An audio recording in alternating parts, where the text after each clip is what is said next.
Très heureux de vous retrouver sur le plateau TV des JFR 2022, les journées francophones de la radiologie. Et c'est un nouveau face-à-face que nous vous proposons en compagnie de notre invité, le professeur Isabelle Thomassin-Nagara. Bonjour. Bonjour. Vous êtes chef du service d'imagerie radiologique et interventionnelle spécialisé à l'hôpital Teudon à Paris et présidente de la Société d'imagerie de la femme. Et c'est un peu toute la thématique de notre interview de ce face-à-face aujourd'hui, c'est parler de la formation des jeunes et de poser la question suivante. Jeune radiologue en imagerie de la femme, et quels enjeux pour l'avenir? D'abord, peut-être commencer par évoquer les caractéristiques de la formation pour les jeunes radiologues en imagerie de la femme. Quelles sont-elles? Alors, on a la chance d'avoir une spécialité qui est extrêmement dynamique.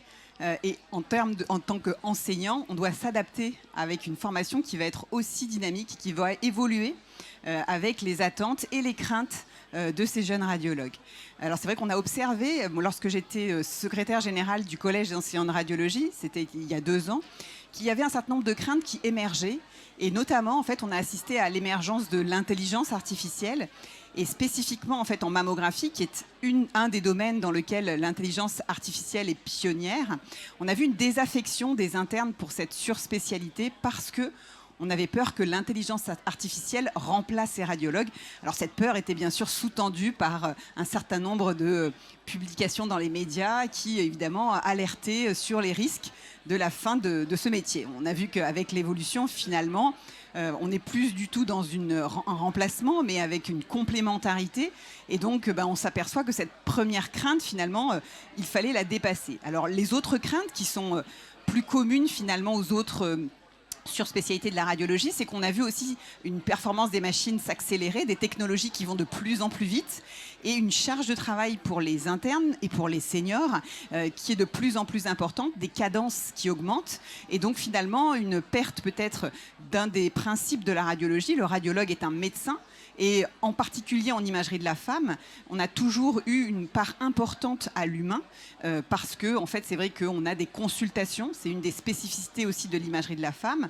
Et cette augmentation des cadences pourrait conduire également à finalement une modification de nos pratiques qui peut également faire craindre en fait aux jeunes de s'engager dans cette thématique.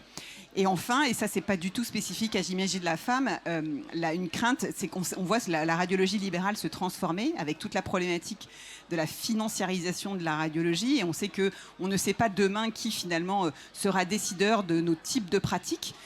Et ça aussi, ça fait partie en fait dans une évolution plus générale et globale de la crainte des jeunes actuellement.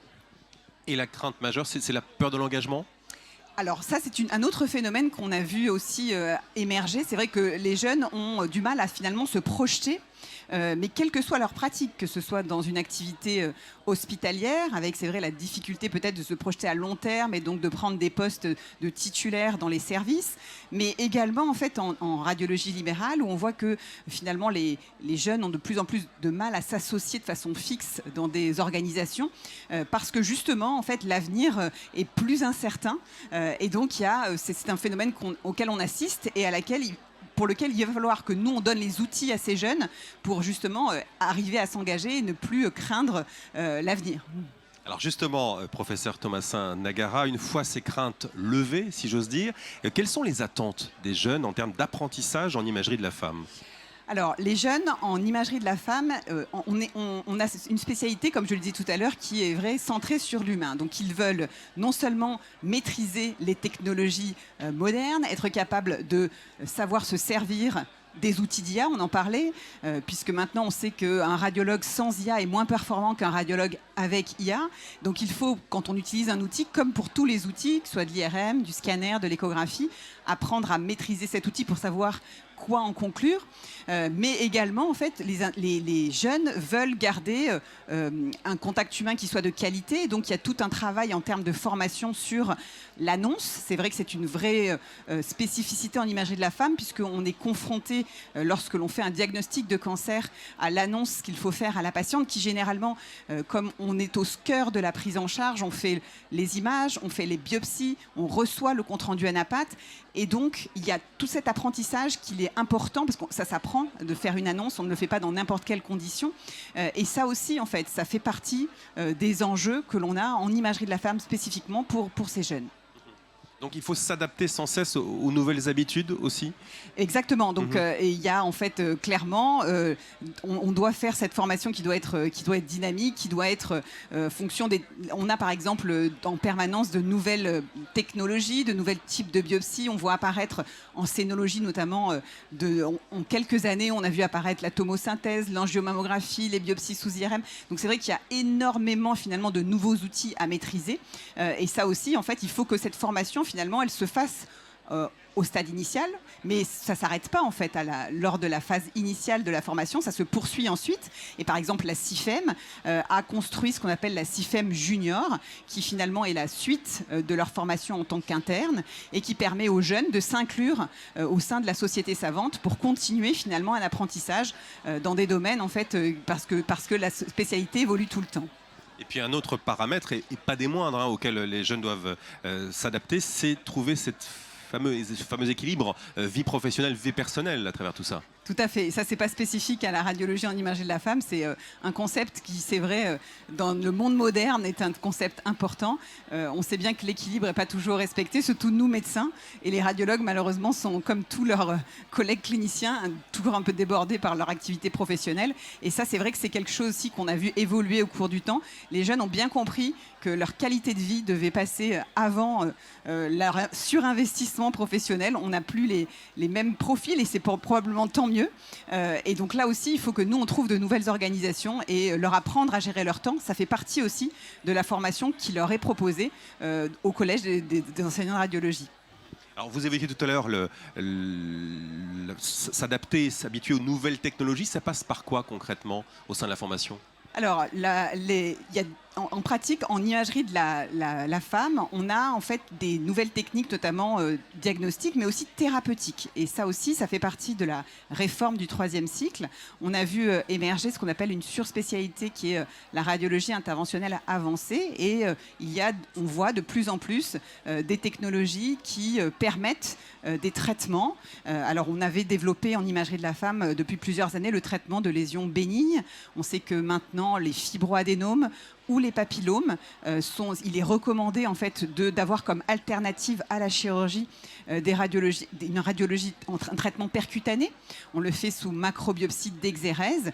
On a d'excellents résultats et ça évite la chirurgie pour des patientes qui sont souvent jeunes et pour lesquelles en fait l'enjeu est évidemment l'enjeu esthétique pour ces patientes. Et au-delà de ça, on voit se développer des techniques également pour le traitement des cancers. Et ça, ce sont des techniques qui sont un peu plus complexes, qui nécessitent un apprentissage en imagerie diagnostique, mais également dans la spécificité de la radiologie interventionnelle avancée, comme la cryothérapie. On a vu une belle présentation ce matin sur la cryothérapie des nodules de paroi d'endométriose, qui est extrêmement prometteuse dans finalement l'alternative à la chirurgie chez les patientes endométriosiques. Et puis on a vu également l'apport de la cryothérapie mammaire. On s'aperçoit qu'il y a des phénomènes, notamment d'immunothérapie, qui ont un effet qui sont efficaces sur le traitement du cancer et qui aussi sont probablement l'avenir. Donc ça, c'est vrai que ce sont des techniques émergentes. Et donc la formation, on doit leur commencer à les initier. On voit bien que ce sera une formation qui va devoir être dynamique, qui va devoir se poursuivre au cours du temps, parce que ce qu'on apprend en formation initiale, on le voit bien en fait. Nous, quand on était jeunes, n'apprenait pas les mêmes choses que ce qu'on fait maintenant. Et c'est pour ça que du coup, ce que vous voyez aujourd'hui, la Journée française de radiologie font partie de la formation aussi, des jeunes et des moins jeunes, pour permettre justement que la radiologie reste toujours innovante et toujours en progression, en progrès. On voit chaque année, il y a de nouvelles innovations qui sont présentées. Et c'est ça qui fait vraiment toute la force de notre spécialité. Pour finir, professeur Thomasin Lagara, qu'est-ce qui au fond a changé en imagerie de la femme sur le plan de la formation ? Alors, qu'est-ce qui a changé sur le plan de la formation en imagerie de la femme ? Je pense qu'on a la possibilité, on a vraiment identifié en fait des cursus avec des modules, avec des niveaux de formation différents au cours du cursus. Cette réforme du 3e cycle a permis, on a fait en sorte que tous les internes aient un module de scénologie, mais également un module d'imagerie gynécologique, ce qui fait que durant leur cursus, tous les internes de radiologie auront été initiés à cette surspécialité d'imagerie de la femme et certains d'entre eux voudront aller plus loin et pourront faire une année de surspécialisation en tant que docteur junior en imagerie diagnostique, en scénologie ou en imagerie gynécologique, ou alors d'autres s'orienteront vers la radiologie interventionnelle avancée et pourront pratiquer également cette surspécialité en maîtrisant les techniques de radiologie interventionnelle. Autre changement peut-être dans cette formation en imagerie de la femme, ça a peut-être trait au diagnostic thérapeutique? Alors ça, on en a déjà un petit peu parlé. On a clairement des techniques diagnostiques. Alors on a parlé un petit peu d'IA. Ça aussi, l'intelligence artificielle, en fait, ça fait partie des choses que les jeunes doivent maîtriser. On a eu ce matin une séance sur l'évaluation finalement des solutions d'intelligence artificielle. Il faut que nous, médecins, on soit capables d'être critiques et de maîtriser ces techniques. On a vu qu'il y a beaucoup de choses qui sortent très vite. Il va falloir qu'on évalue ces techniques-là. Et ça fait partie aussi de notre job d'enseignant, d'apprendre aux jeunes d'être capables d'être critiques sur ces différents éléments. On donne il y a beaucoup d'informations qui leur sont données. Il faut qu'ils soient à même de pouvoir les utiliser de façon optimale pour les patientes. Et ça aussi, ça fait partie de l'apprentissage, d'être capable d'avoir des notions de méthodologie, notamment comment sont faites les études, comment sont présentés les résultats, pour qu'ils soient tout à fait à même de pouvoir comprendre ce qu'il y a dans la littérature et d'en extraire finalement ce qui est utile pour les patientes. Alors cette interview a lieu au cœur de l'espace SFR Café où on croise beaucoup de jeunes. Je vous le disais tout à l'heure, c'est très important pour eux. Ça fait partie de leur formation d'être ici présent au JFR et de suivre les différentes séances. Ah oui, et puis ça fait des années que la Société française de radiologie travaille en étroite collaboration avec le Collège des enseignants de radiologie français. C'est extrêmement important qu'ils soient intégrés dans cette communauté radiologique. Il y a beaucoup de choses qui sont dédiées pour eux. Il y a donc des sessions spécifiques pour les juniors. Il y a eu un accueil, par exemple, pour les nouveaux internes qui viennent de réussir l'internat en imagerie médicale, qui est organisé chaque année par le Collège d'enseignants de radiologie français, qui s'est déroulé hier matin. Il y a également des formations spécifiques pour l'enseignement. On parlait d'imagerie de la femme spécifiquement pour l'enseignement le dépistage. On sait que c'est une formation spécifique pour être apte à faire du dépistage du cancer du sein en France. Et là aussi, il y a une collaboration entre le Collège d'enseignants de radiologie et Forcomed, qui est un organisme de formation de la Fédération nationale des médecins radiologues libéraux, qui se sont alliés pour proposer cette formation sur le site des JFR. Et cette formation se déroule sur les 3 premiers jours du congrès. Et ça aussi, c'est un plus pour les jeunes. Et c'est complètement intégré dans cette manifestation, qui est une manifestation qui est pour tous les radiologues de France, et même francophones, puisque ce n'est pas que les radiologues français qui sont ici. On a la chance d'avoir nos collègues belges, nos collègues d'Afrique du Nord, nos collègues canadiens. Et c'est un événement, on voit. Cette année, il y a énormément de monde dans ce congrès et on est vraiment ravis de retrouver tout le monde après ces années difficiles, malheureusement, grâce à ce virus ou à cause de ce virus qui nous a empêchés de se réunir. Merci infiniment Isabelle Thomasin-Nagara pour cet échange très enrichissant autour de ce sujet essentiel de la formation des jeunes radiologues en imagerie de la femme. Merci d'avoir répondu à nos questions. Merci beaucoup. Et à très bientôt sur le plateau TV des JFR 2022.